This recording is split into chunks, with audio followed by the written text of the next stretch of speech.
People think a fence is just wood until the day it disappears and takes somebody's future with it. At exactly 5:14 on a warm Texas morning, the sound of a chainsaw dragged me out of bed before the sun had even cleared the eastern pasture.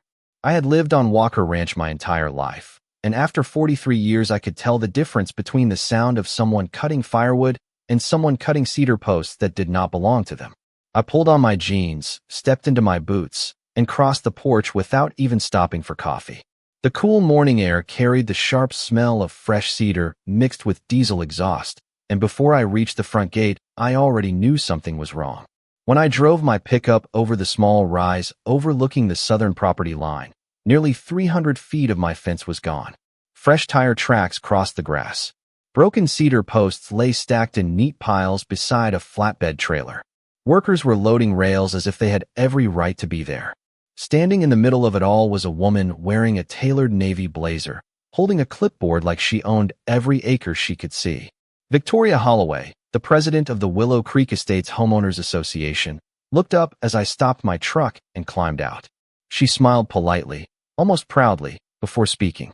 Now the wedding will finally have a proper view. For several seconds, I simply stared at the empty stretch where my cedar fence had stood since my grandfather rebuilt it decades earlier. Beyond the opening, I could already see white tents rising above the neighboring property, rows of elegant chairs being arranged beneath giant oak trees, and florists carrying armfuls of fresh flowers across perfectly trimmed grass. Tomorrow her daughter was getting married. Apparently my fence had become an inconvenience. I asked the workers who had authorized them to remove private property without permission. Before anyone answered, Victoria stepped forward and explained that the fence blocked the scenic backdrop for the ceremony and reception photographs. She spoke with complete confidence, as though neighborhood appearance standards somehow outweighed a recorded property deed. I looked at the empty ground again, then back toward the rolling pasture beyond it. Most people would have seen nothing except missing wood. I saw something entirely different. That fence had never been decorative. It existed for a reason that very few people outside ranching would ever understand. I said nothing else. Instead, I walked back toward the house and opened the security camera system installed above my equipment barn. Every angle had been recorded in crystal clear detail. There was Victoria giving instructions. There were the contractors removing my fence.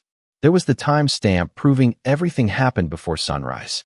I copied every recording onto a portable drive before making a single phone call. As I glanced through the kitchen window toward the open pasture, I noticed Big Red standing perfectly still on the distant hill. His massive horns framed the empty gap in the fence, and he did not take another step. He simply watched the opening as though he recognized something had changed. What Victoria did not know, and what nobody preparing that beautiful wedding understood, was that removing those cedar boards had not simply changed the view. They had quietly erased the only boundary guiding a routine that had remained unchanged for generations.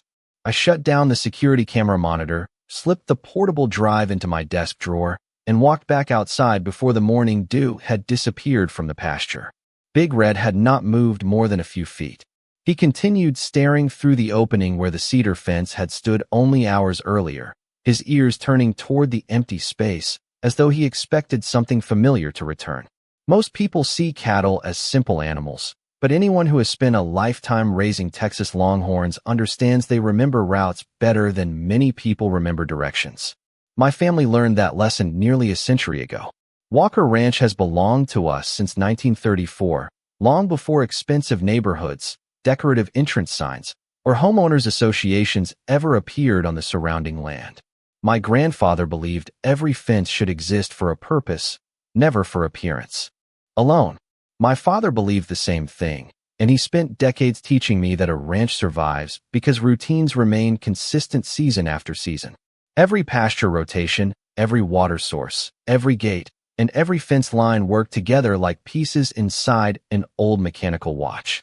Remove one piece, and eventually the entire system begins behaving differently. The section Victoria ordered removed was never designed to keep cattle trapped inside one field forever. It quietly guided them toward the next pasture during scheduled grazing rotations.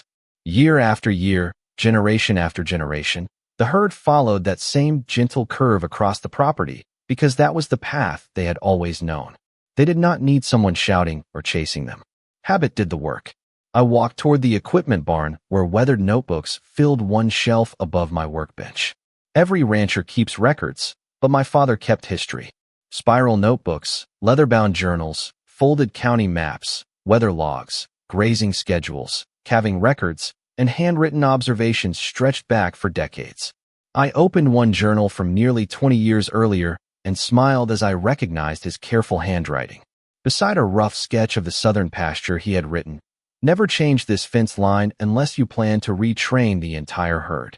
At the time I first read those words as a young man, they sounded overly cautious. Standing there that morning, they suddenly carried far more weight. Outside, the steady breeze pushed through the live oak branches while distant cattle bells echoed softly across the hills. Everything about the ranch still felt peaceful, yet the missing fence had introduced a quiet uncertainty that only someone familiar with livestock behavior could recognize. My phone buzzed with another neighborhood notification reminding residents about tomorrow afternoon's wedding celebration at Willow Creek Estates. Luxury tents, live music, catered dinner, and guests arriving from several states filled the announcement. I locked the screen without responding. Their celebration was not my concern. Protecting my ranch was. Before returning to the house, I looked once more across the southern pasture. Big Red finally lowered his head and resumed grazing, but not before taking one last slow glance toward the opening. That simple movement planted a feeling I could not ignore. Victoria believed she had removed an obstacle from her daughter's wedding view. She had actually removed the one quiet guide that generations of Longhorns had trusted without question, and the calendar hanging beside my kitchen door reminded me that tomorrow was the exact day the herd was scheduled to move toward fresh grazing on the northern side of the ranch. The rest of that afternoon passed with an uneasy kind of silence that only made every small sound seem louder. Hammers echoed from the neighboring property as crews assembled the wedding reception. Delivery trucks rolled through the entrance of Willow Creek Estates carrying flowers, tables, and lighting equipment. Every hour seemed to bring another reminder that tomorrow's celebration mattered more to Victoria than anything else surrounding it. Just before 4 o'clock, I noticed a black luxury sport utility vehicle turning slowly into my gravel driveway. Victoria stepped out carrying a cream-colored envelope with the Homeowners Association logo printed across the front. She walked toward my porch with the same confidence she had displayed that morning, smiling politely, as though removing nearly 300 feet of private fencing had been nothing more than routine landscaping. I remained seated on the porch swing until she reached the bottom step. She extended the envelope toward me and said the architectural committee had completed another review of my property. According to the notice, additional sections of fencing near the shared boundary should also be removed in order to improve neighborhood aesthetics. I looked from the envelope to the empty gaps stretching across the southern pasture before asking one simple question. "Who gave you permission to remove my fence this morning?" Her smile faded for only a moment before returning. She replied that the association had acted in the community's best interest because the fence created an unattractive visual barrier for tomorrow's wedding. Photographs. She spoke with complete certainty, as though repeating the explanation made it legal. I opened the envelope without saying another word. Inside was a formal notice filled with references to appearance guidelines and community harmony, but none of it mentioned county property surveys, recorded deeds, or ownership rights.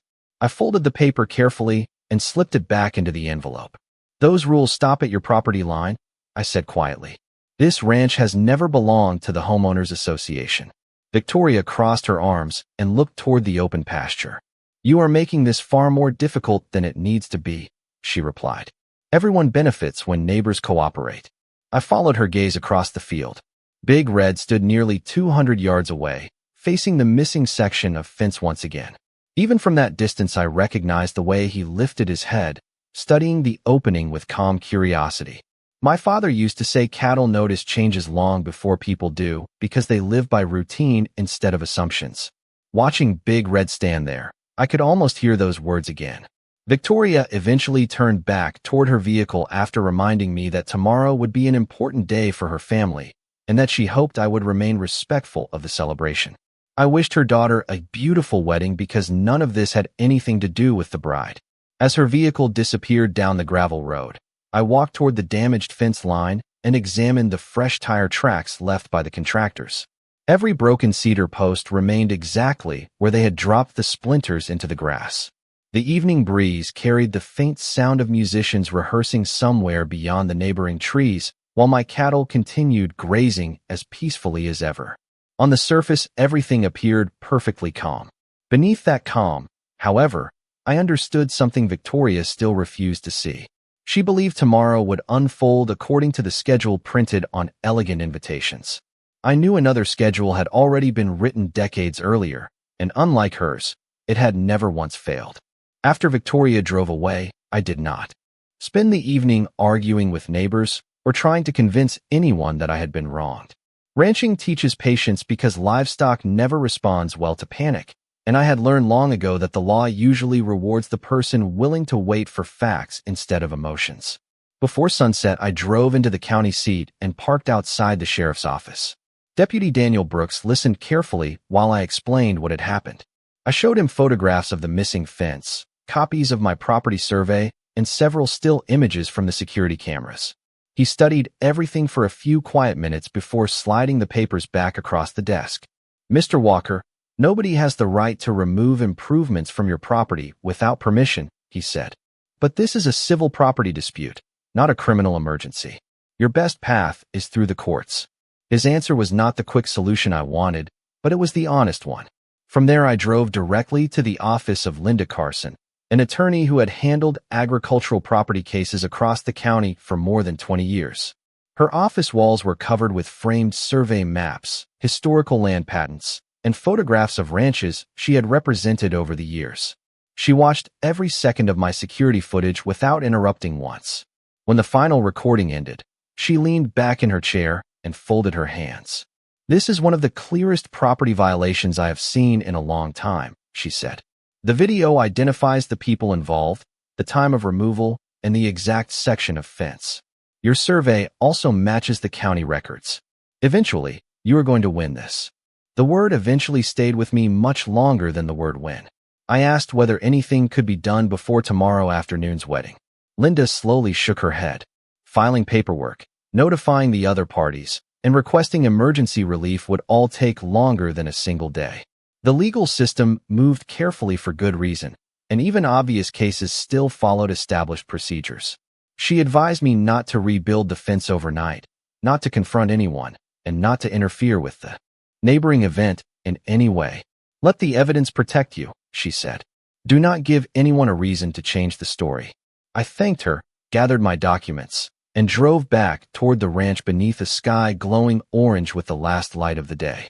As I turned onto my gravel road, I could already hear music drifting across the fields while final wedding decorations were being unloaded beneath bright work lights. Everything looked ready for a perfect celebration. I parked beside my barn and walked slowly toward the southern pasture. Big Red stood quietly near the opening where the cedar fence had once guided the herd. Beyond him, the remaining cattle grazed peacefully as though tomorrow would be no different from any other scheduled pasture rotation. I unlocked the gate leading into the equipment shed and reached for one of my father's weathered grazing journals. If the courts could not act before the wedding, then the only thing left to understand was exactly what tomorrow's routine had always required. Somewhere inside those handwritten pages, I believe my father had already left me the answer, and for the first time since sunrise, I had the uneasy feeling that the greatest consequence of Victoria's decision had not arrived yet. The old journal smelled like leather, dust, and cedar, the same combination that had followed my father everywhere he worked. I carried it onto the porch, switched on the small lamp beside my chair, and began turning pages that had yellowed with age but never lost their meaning.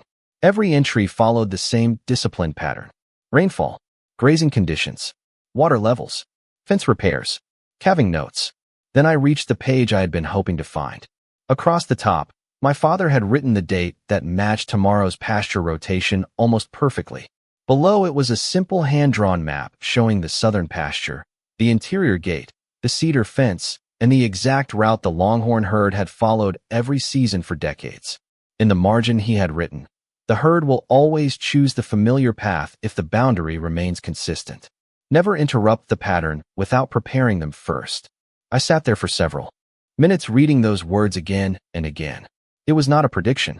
It was experience earned through thousands of quiet mornings just like this one. My grandfather had trained the herd. My father had maintained the routine. I had simply continued it because it worked.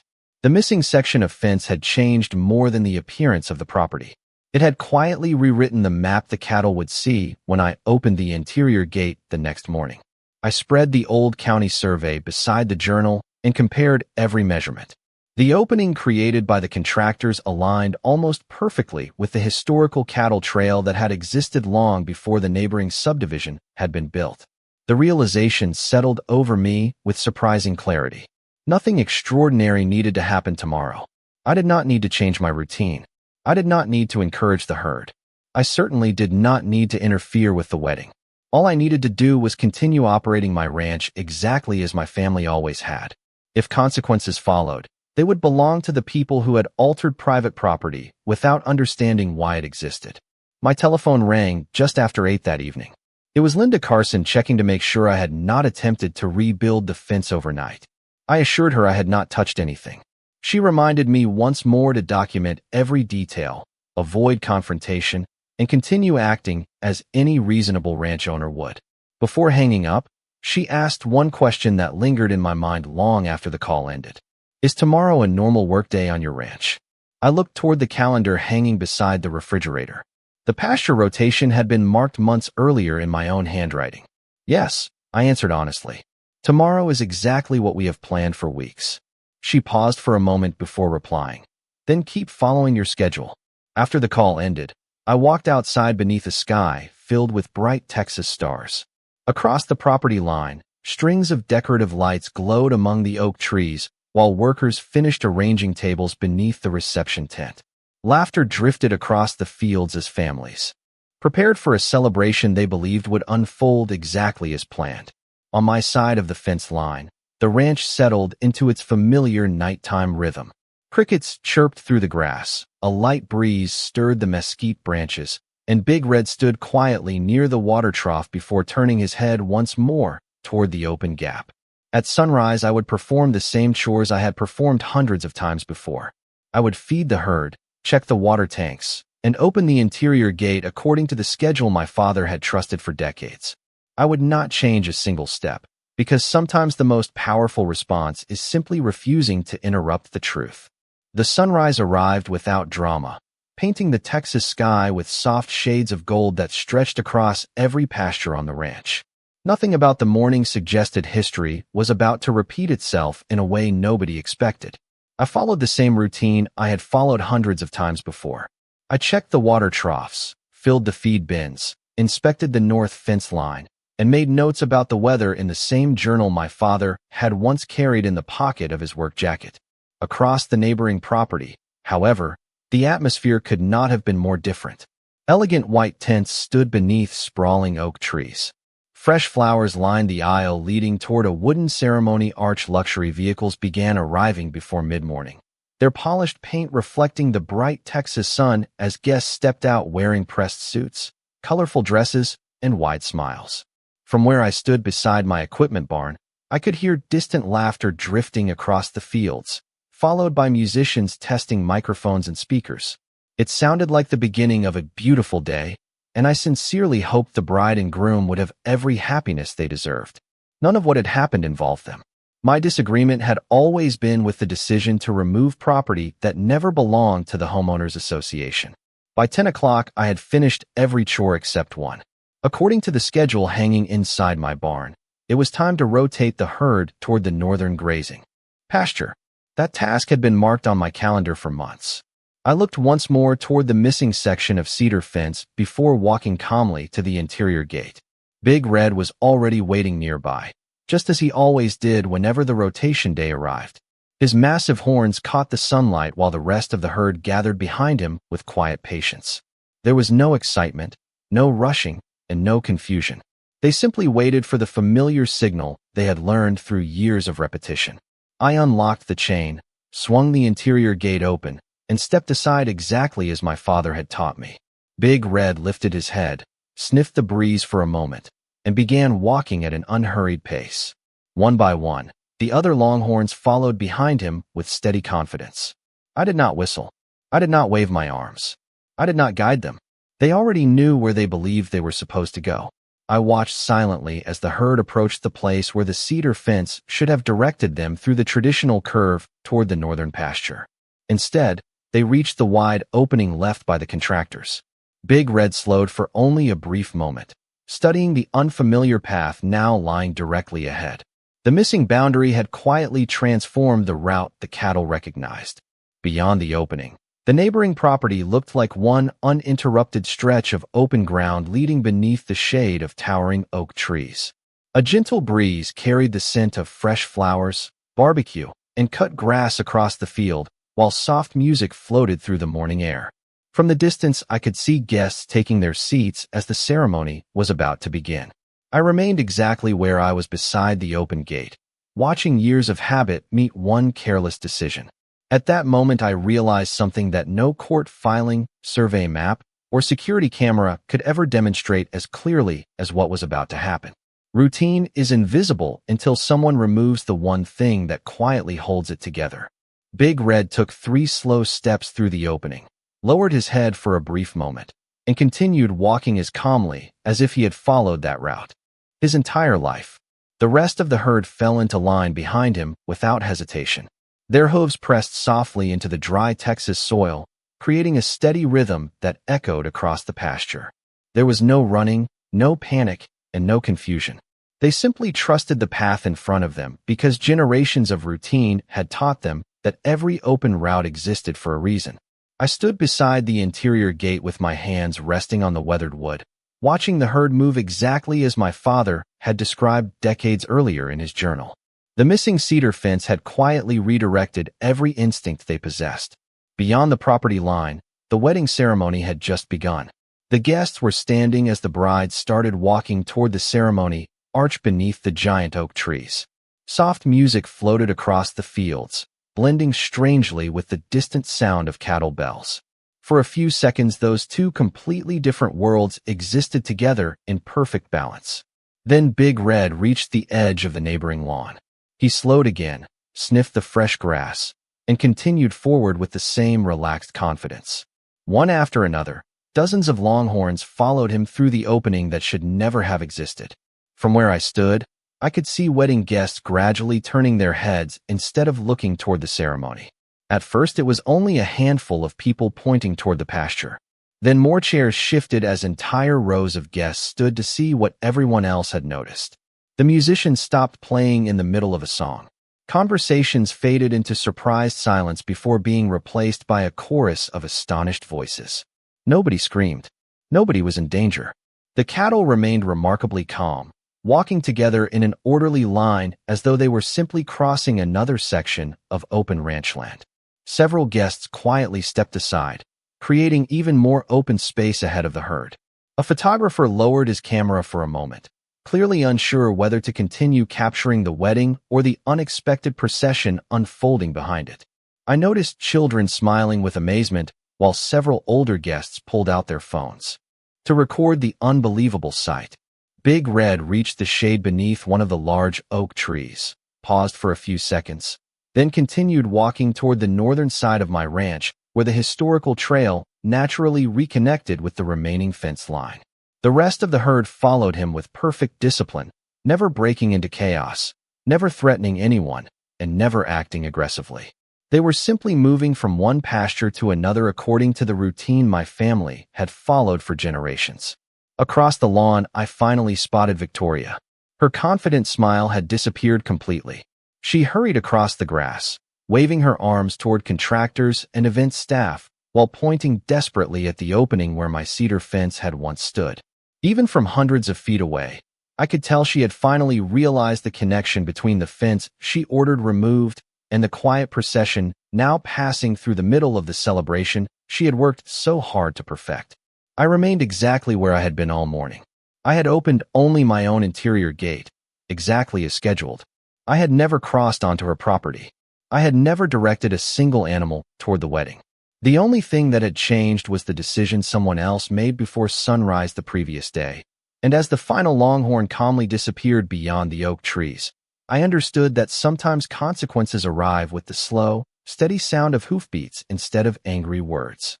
By late afternoon, the ranch had returned to its familiar rhythm, but the neighboring property looked nothing like the carefully planned celebration I had watched from across the pasture only a few hours earlier.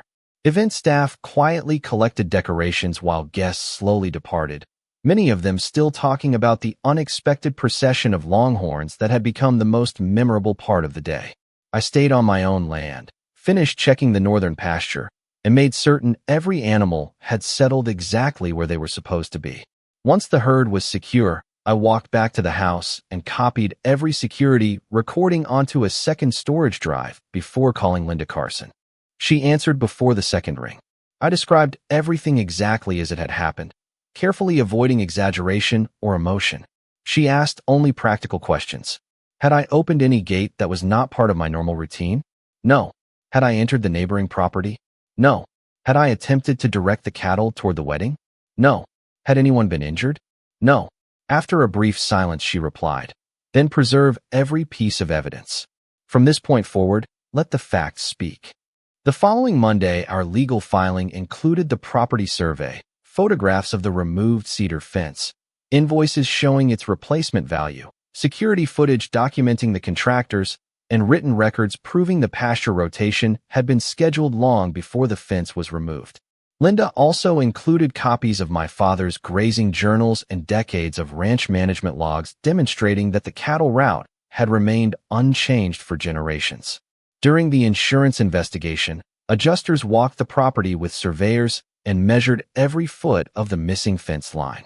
They compared the recorded property boundaries with the homeowners association documents and quickly reached the same conclusion we already knew.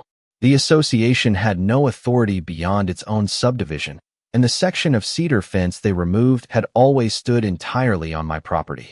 When investigators reviewed the security footage, Victoria could be seen giving instructions while the contractors dismantled the fence before sunrise. The timestamps matched perfectly with the photographs taken later that morning. There was no misunderstanding left to debate. The missing boundary had been created intentionally, and every consequence that followed could be traced back to that single decision. Several weeks later, the Homeowners Association's insurance carrier requested mediation instead of continuing toward trial. Linda advised me that the evidence was unusually strong because every important detail supported the same timeline. We met inside a quiet conference room where survey maps covered one wall and enlarged photographs covered another. Nobody argued about whether the fence belonged to me anymore.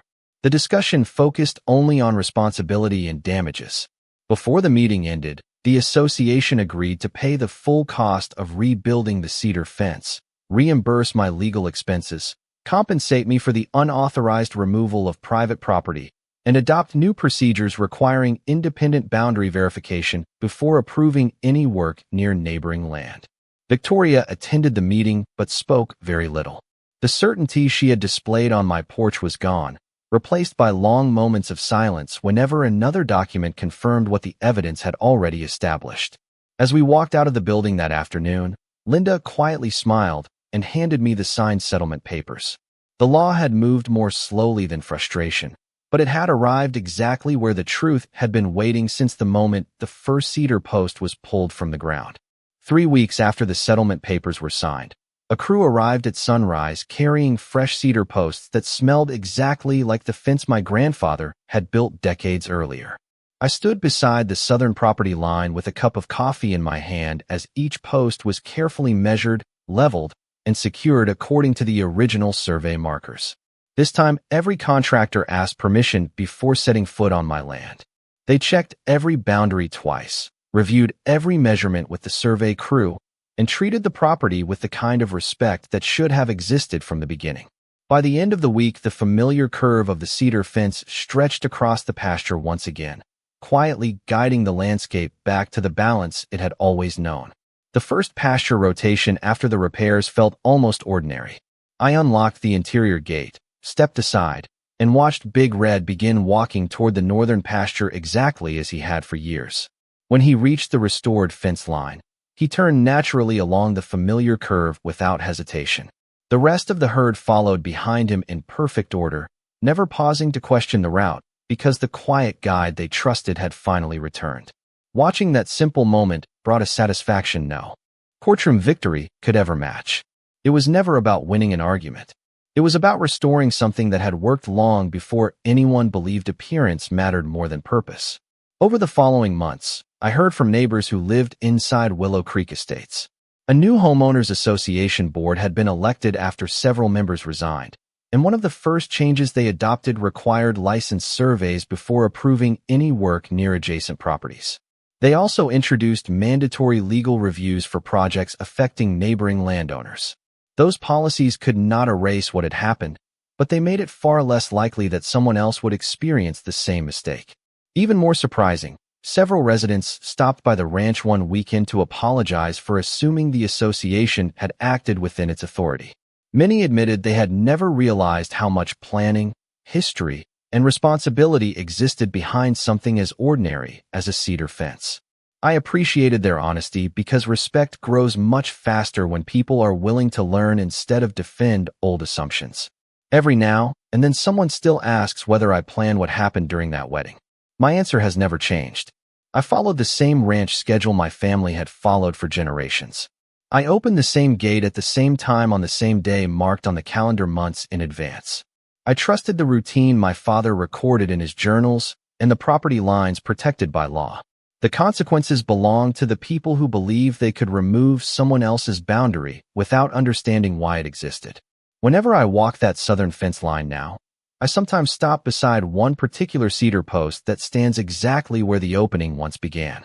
The wood has already started weathering under the Texas sun, blending naturally into the ranch as though it had never been gone at all. It reminds me that justice is rarely loud, dramatic, or immediate.